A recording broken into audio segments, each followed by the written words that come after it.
दृश्य बदलने के लिए एक पलक का झपक जाना ही बहुत होता है। आधुनिक हिंदी साहित्य का दृश्य कुछ यूं ही बदल चुका है। 88 वर्ष की उम्र में अपनी कलम से भाषा को जादू का पैरहन पहनाने वाले विनोद कुमार शुक्ल अब हमारे बीच नहीं हैं। आज 23 दिसंबर को रायपुर के एम्स में उन्होंने अपनी अंतिम सांसें लीं। विनोद कुमार शुक्ल का परिचय कई तरह से दिया जा सकता है।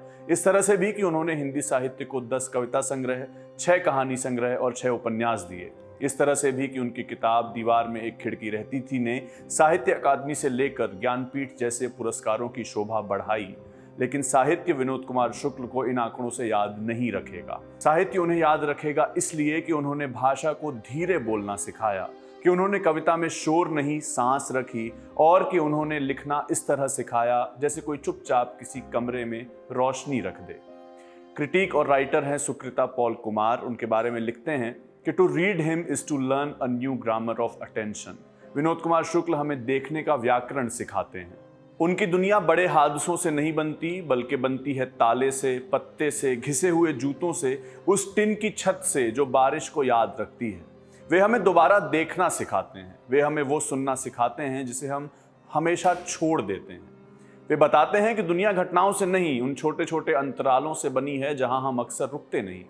इंडियन एक्सप्रेस के एक आर्टिकल में आशुतोष कुमार ठाकुर कहते हैं कि कुछ लेखक होते हैं जिनकी किताबें आप खोलते हैं और कुछ लेखक होते हैं जिनकी किताबें आपको खोल देती हैं। विनोद कुमार शुक्ल दूसरे तरह के लेखक हैं। छत्तीसगढ़ के राजनांदगांव में 1 जनवरी 1937 को उनका जन्म हुआ था। ऐसे लेखक थे जिनकी आवाज ऊंची कभी नहीं हुई लेकिन दूर तक पहुंची। वे स्वभाव से अत्यंत संकोची, शांत, आत्ममग्न व्यक्ति थे।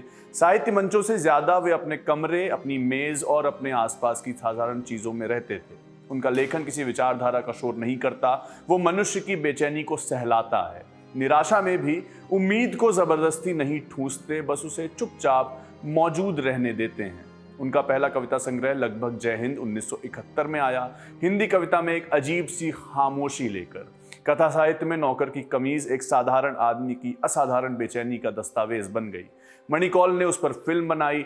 बाद के उपन्यासों में लोक कथा, स्मृति, सपना और मध्यवर्गीय जीवन एक दूसरे में ऐसे घुलते गए जैसे चांद में जागना। पिछले कुछ दिनों से विनोद कुमार शुक्ल अस्वस्थ चल रहे थे। सांस की तकलीफ के चलते रायपुर एम्स के क्रिटिकल केयर यूनिट में भर्ती थे। आज 23 दिसंबर 2025 को हिंदी ने अपना सबसे धीमे बोलने वाला स्वर खो दिया है। उनके निधन के बाद छत्तीसगढ़ सरकार ने रायपुर में होने वाले अपने सभी आधिकारिक कार्यक्रम रद्द कर दिए हैं।